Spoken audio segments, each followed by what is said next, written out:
voudrais vous montrer quelque chose que pour l'instant, je n'ai jamais montré à personne. J'en ai pas parlé non plus dans les grandes vidéos.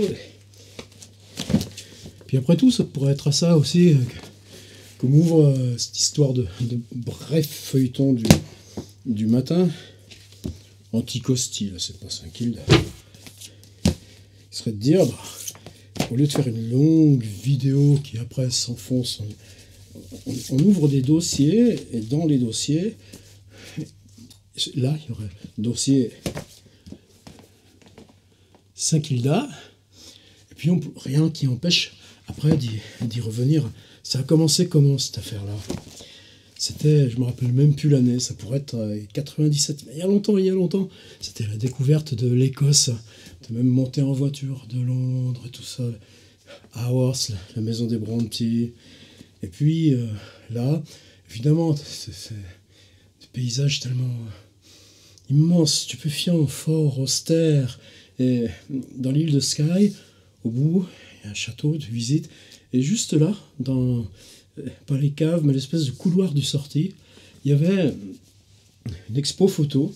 Et les photos, c'était en gros celle-ci, quoi. C'était, moi, je connaissais pas, je savais pas l'existence. Alors, est-ce qu'il y a un saint qui s'est appelé Kilda? Non, on suppose que c'est un vieux mot norvégien, Skilde, une sorte de bouclier dans la mer. Et ça a été plus ou moins christianisé, Saint-Kilda. Puis là, tout d'un coup, un choc, quoi. Tu découvres qu'à 70 km d'où tu es, en plein large, il y a 3 récifs, et que ces 3 récifs ont été habités depuis au moins 2500 ans avant notre ère, qu'ils ont été habités jusque vers 1935, que les gens qui vivaient là, dans cette chose extrêmement austère, c'est pas des modes de vie. Peut-être que toi, dans ton enfance, dépendant de la mer, il y avait encore des choses tellement communes. Alors, immédiatement, j'avais acheté un livre. Alors, est-ce que c'est celui-ci? Non, c'était pas Martin Martin, ben, c'était justement celui-ci. Tom Steele, le livre le plus connu sur l'histoire de Saint-Kilda. Et là, tu apprends plein de choses. Comment on survit, comment cette communauté s'organise. Il y a plein d'oiseaux de mer, eh bien, ils vivent en mangeant les œufs de ces oiseaux de mer. Comment on organise les collectes. Tu peux même pas pêcher, c'est que de la tempête et tout ça. Et à mesure que je rentrais dans cet univers de Saint-Kilda, j'ai l'impression que c'est une autre échelle du temps et du rapport à la nature qui se...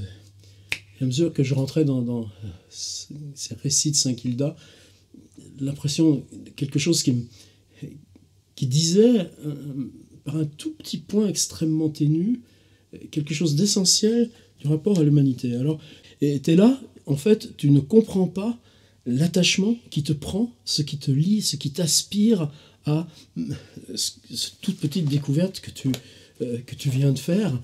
Un coin de rocher qui, au 19e siècle, avait encore 400 personnes. Et puis, il s'est passé quoi pour que ça finisse? Ben, ils ont immigré en Australie. Il y a un Saint-Kilda, un vrai, en Australie. Ils sont arrivés, 35, ils sont tous morts de microbes pendant la traversée. Ben ouais, des microbes chez eux, il n'y en avait pas. C'est pour ça aussi que ce soir, ça me travaille de le ressortir. Le deuxième bouquin que j'avais acheté là-dessus, c'était... alors, Martin, c'est Martin Abailag, je ne sais pas comment ça se prononce.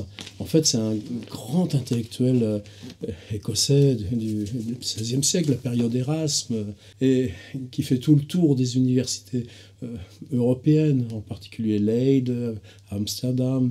Et ce Martin Abailag produit, quand il revient au bout de 10 ans dans son Écosse, il fait un tour de l'Écosse, une description des îles de l'Ouest. Et c'est un texte magnifique parce que chaque fois il y a le nom de l'île, chaque fois il y a son expérience, chaque fois il y a ce qu'on lui raconte, et puis les légendes, d'accord. Vous savez, moi je rêve de faire une traduction un jour de Martin Abailag. Et puis en deuxième, après le livre principal est obsédé de Saint-Kilda. On lui raconte qu'il y a cette île, mais où lui ne peut aller, où il n'est pas allé.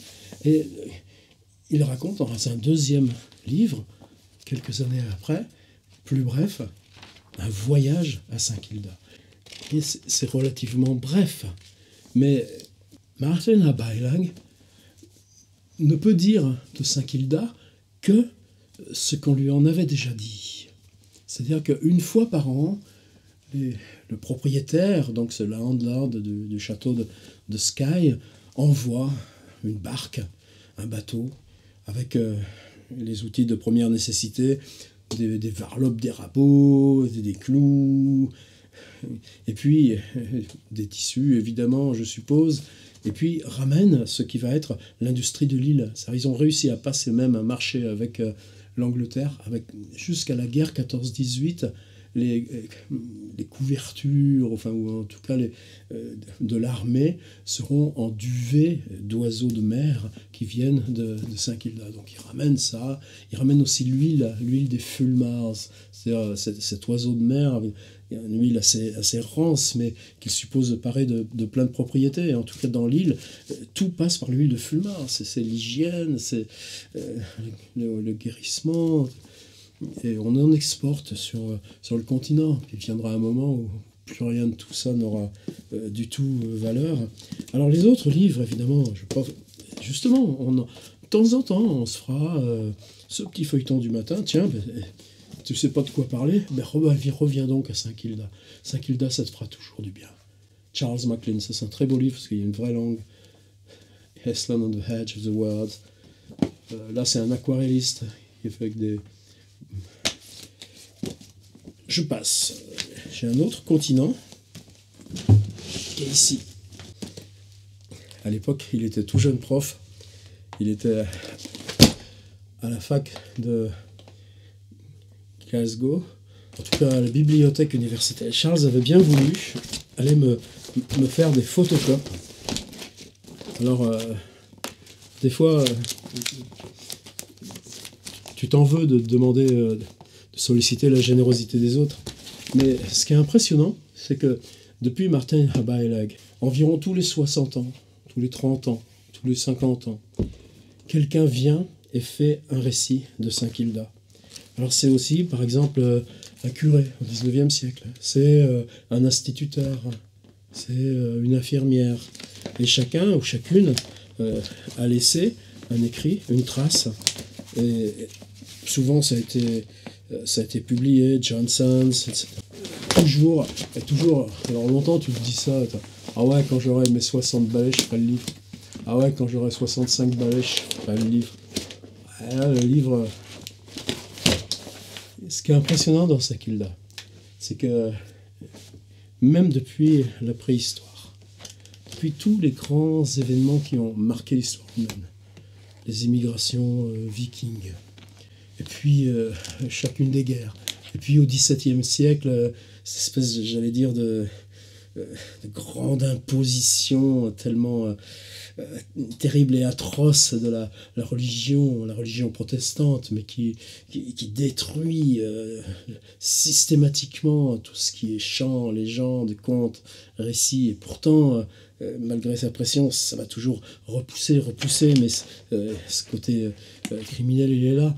Et puis, en 1914-1918, qu'est-ce qu'il y aura? Un sous-marin allemand qui va s'échouer.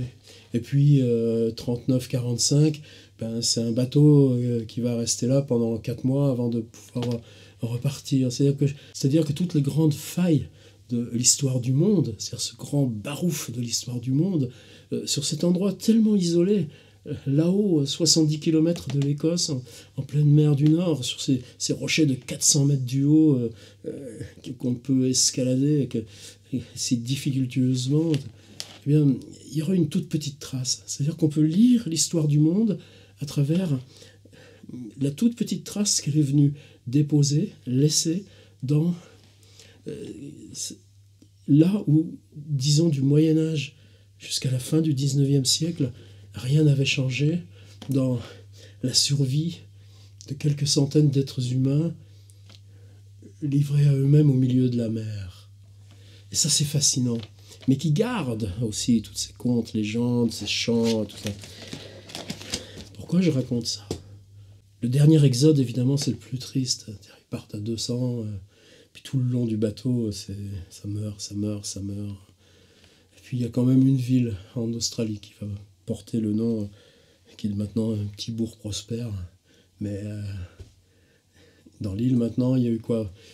Pendant la guerre froide, il y a eu une base d'écoute radio. Et puis donc vous avez la trace de la guerre froide à cause de ce moment-là. Ensuite, c'est une base météorologique. Et il y a eu une petite caserne de l'armée britannique qui est justement service météo, service écoute, qui est resté là jusqu'à quasiment à la fin des années 80.